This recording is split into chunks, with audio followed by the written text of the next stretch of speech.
धर्म बचाने की बात करता है, मारने का काम शैतान का होता है।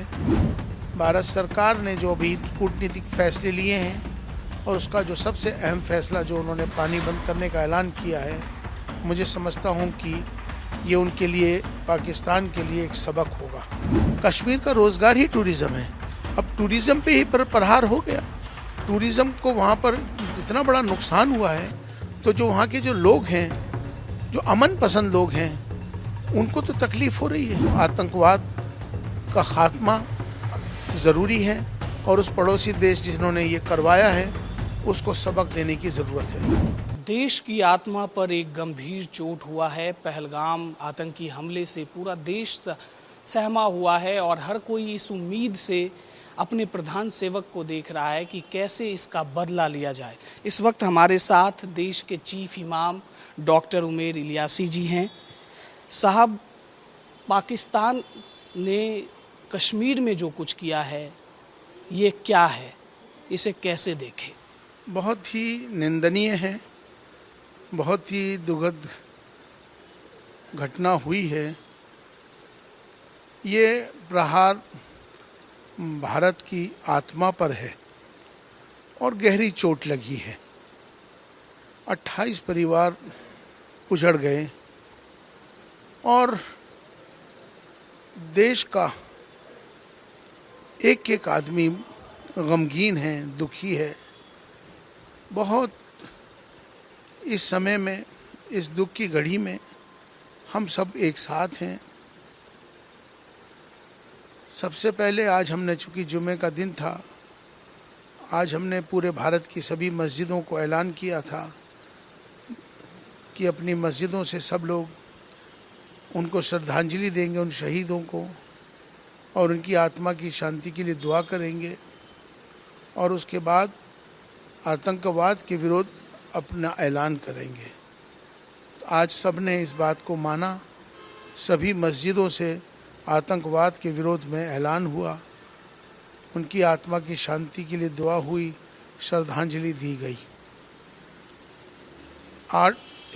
आर्टिकल 370 के हटने के बाद से कश्मीर का एक बहुत खूबसूरत वातावरण था, टूरिज़्म बढ़ गया था।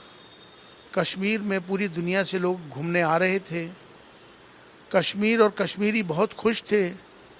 ये बात पड़ोसी देश को और उन आतंकवादी संगठनों को पसंद नहीं आई और उन्होंने उठा के वहाँ आतंकवाद, उग्रवाद फैलाकर, आतंकवादी हमला कर कर जिस तरह से शहीद कर दिए गए, उन लोगों को, 28 लोगों को निर्मम हत्या करी गई, बहुत दुखद है।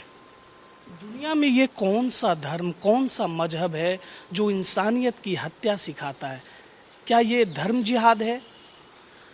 धर्म जोड़ने की बात करता है, धर्म बचाने की बात करता है। मारने का काम शैतान का होता है। आतंकवादी का कोई मज़हब नहीं होता है। आतंकवादी सिर्फ आतंकवादी होता है, उसका एक मज़हब होता है, वो शैतान होता है।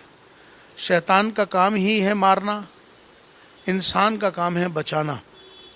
तो जो धर्म के नाम पे उन्होंने ये किया है, मुझे लगता है कि वो धर्म सलामती का और पीस का मज़हब है। इस्लाम बचाने का नाम है। और हमारे देश के प्रधानमंत्री श्री नरेंद्र मोदी जी ने, भारत सरकार ने जो अभी कूटनीतिक फैसले लिए हैं और उसका जो सबसे अहम फैसला जो उन्होंने पानी बंद करने का ऐलान किया है, मुझे समझता हूँ कि ये उनके लिए, पाकिस्तान के लिए एक सबक होगा। लेकिन अभी शुरुआत है।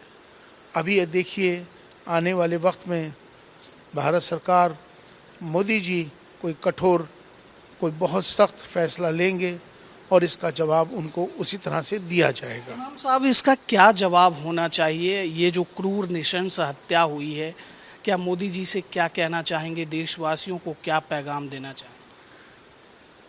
ये समय अभी दुख का समय है। सरकार अपना काम करती है, समाज की जिम्मेदारी अपनी होती है। तो मुझे लगता है कि सरकार की अपनी एक डिप्लोमेसी के तरीके होते हैं। कब करेगी, कैसे करेगी, ये तो मुझे नहीं मालूम, लेकिन इतना ज़रूर है कि इसका कठोर, बहुत सख्त इसका बदला लिया जाएगा, ऐसा मुझे लगता है। इमाम साहब, एक आखिरी सवाल कि इस हत्याकांड के बाद कश्मीर जाने वाले लोग डरे हुए हैं, सहमे हुए हैं, उन लोगों को क्या पैगाम देंगे? यकीनन, चूँकि अभी तो ये हादसा हुआ है, पूरा देश सहमा हुआ है, डरे हुए हैं। उनकी रोज़ी रोटी, जो कश्मीरी पूरे साल इंतज़ार करते हैं अपनी रोज़गार के लिए, कश्मीर का रोज़गार ही टूरिज़्म है। अब टूरिज़्म पे ही प्रहार हो गया, टूरिज़्म को वहाँ पर इतना बड़ा नुकसान हुआ है, तो जो वहाँ के जो लोग हैं, जो अमन पसंद लोग हैं, उनको तो तकलीफ़ हो रही है। हर समाज के अंदर अच्छे लोग ज़्यादा होते हैं, चंद लोग ख़राब भी होते हैं। अगर चंद ख़राब हैं तो सारा समाज ख़राब है, ऐसा होता नहीं है। तो मुझे लगता है कि ख़राब लोगों के ख़िलाफ़ आज पूरा कश्मीर, पूरा भारत खड़ा हो गया है और अब आतंकवाद का खात्मा होगा, ऐसा मेरा मानना है। अमरनाथ यात्रा भी शुरू हो रहा है, तो इसे कैसे देखते हैं? ये यात्रा है, वो ये धर्म की यात्राएं हैं। इन यात्राओं को हमेशा से कश्मीर के जो लोग हैं वो खुद इस यात्रा में शामिल होकर कराते हैं। तो मुझे लगता है कि यात्राएं नहीं रुकेंगी और समय के अनुसार थोड़ा समय गुजर जाने के बाद वापस टूरिज़्म भी सही हो जाएगा। लेकिन ये समय, इस वक्त में आतंकवाद का ख़ात्मा ज़रूरी है और उस पड़ोसी देश जिन्होंने ये करवाया है उसको सबक देने की ज़रूरत है। जनाब, बहुत शुक्रिया। बहुत शुक्रिया।